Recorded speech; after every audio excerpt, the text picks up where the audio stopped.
warahmatullahi wabarakatuh. Alhamdulillah nahmaduhu wa nusalli ala rasulil karim, amma ba'd. Bersyukur kita kepada Allah Subhanahu wa taala.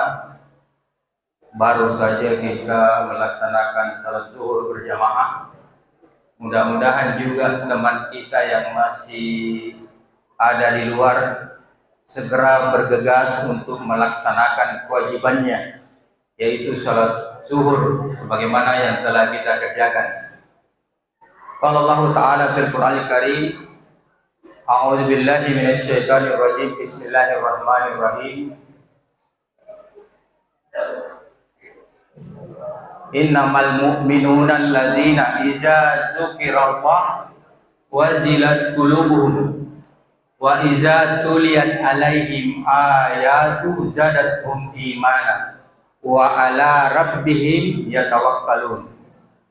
Ayat ini ada di surah Al-Anfal, ya, di ayat 2. Mari kita dengarkan, ya, Tabi Ananda yang masih bicara.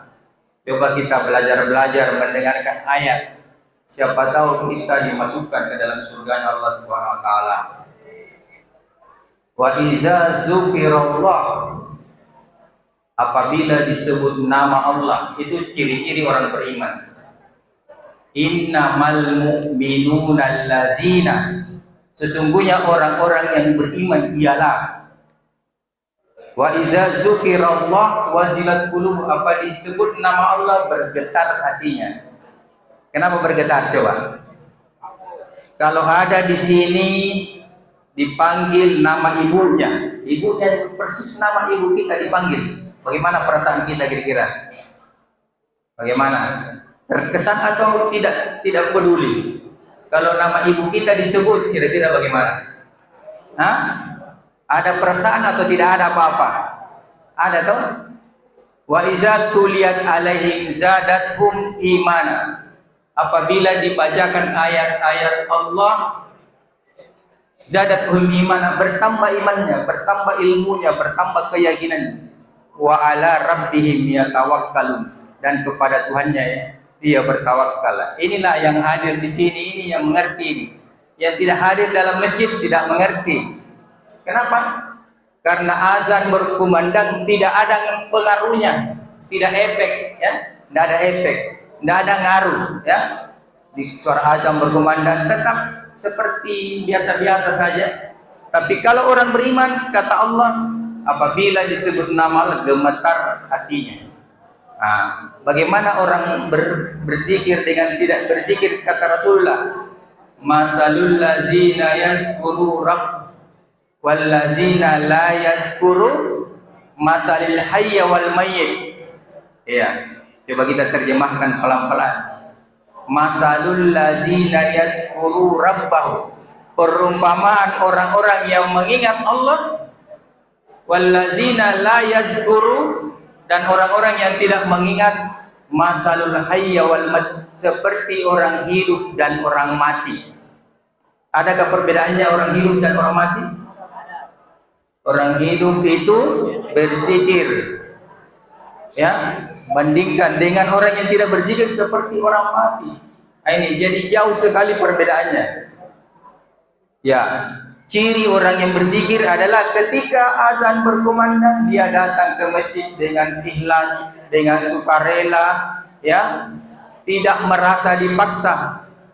Nah, kira-kira apa penyebabnya sehingga kita kadang-kadang lupa, kadang-kadang lalai?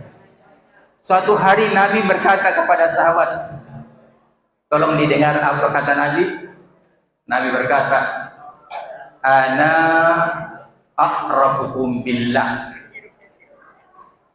Ana aqrabukum billah. Akulah yang lebih mengenal Allah di antara kalian. Jadi Nabi lebih paling mengenal Allah di antara sahabat. Ana aqrabukum billah wa asarrukum lahu hasyata, dan akulah yang paling takut kepadanya. Apa yang kita dapat dari hadis ini? Orang yang lebih mengenal Allah pasti dia lebih takut kepada Allah. Sebaliknya orang yang tidak mengenal Allah, maka dia tidak takut kepada Allah. nanti di akhirat begitu dia melihat surga, melihat neraka, melihat siksaan, baru dia sadar. Nah, ini. Jadi mari kita setiap waktu, setiap saat belajar kita mendengar dulu. Kalau ada orang ceramah jangan bicara, supaya hati kita tidak ditutup oleh Allah. Apa siksaannya kalau orang tidak mau mendengar? Khatamallahu ala qulubihim wa ala sam'ihim. Apa ini sam'ihim? Pendengaran. Wa ala absarihim. Apa ini absarihim? Penglihatan. Gisawatu walahum azabun alim. Itulah siksa yang amat pedih. Dia tidak, hati tertutup, pendengaran tidak berfungsi, penglihatan juga tidak berfungsi. Yang dia dengar hanyalah urusan-urusan dunia, sementara berita dari langit, berita dari Allah, Quran dengan hadis Nabi tidak dipedulikan, diabaikan, menganggap itu tidak penting, ya. Ya, karena iman itu lemah, ya. Jadi mari kita coba belajar memahami Al-Quran. Selain belajar bahasa Inggris, belajar bahasa apa lagi? Bahasa Jerman, bahasa Cina atau apa saja, belajar juga bahasa Arab, supaya kita mengerti apa kehendak Allah dalam Al-Quran. Jangan-jangan kita ini sudah bersusah payah, ternyata tidak sesuai dengan selera Allah. Bagaimana perasaan kita kalau kita menyiapkan makanan enak, menurut kita enak, tapi begitu dihidangkan tidak disentuh oleh orang yang dipersilahkan makan. Kenapa? Karena tidak sesuai dengan seleranya. Ini yang perlu kita tahu. Jadi mari kita mencoba untuk setiap waktu, setiap kesempatan memenangkan Allah. Ngerti ini memenangkan Allah? Kalau kita memenangkan Allah berarti mengalahkan nafsu dan setan. Kapan Allah tidak dimenangkan, maka nafsu kita dan setan akan menjadi pemenang. Dan itu akan sangat berbahaya buat kita. Saya kira ini cukup. Mudah-mudahan kita mendapat pelajaran. Kita tutup dengan doa para majelis. Subhanakallahumma bihamdik asyhadu an la ilaha illa anta astaghfiruka wa atubu ilaik. Assalamualaikum warahmatullahi wabarakatuh.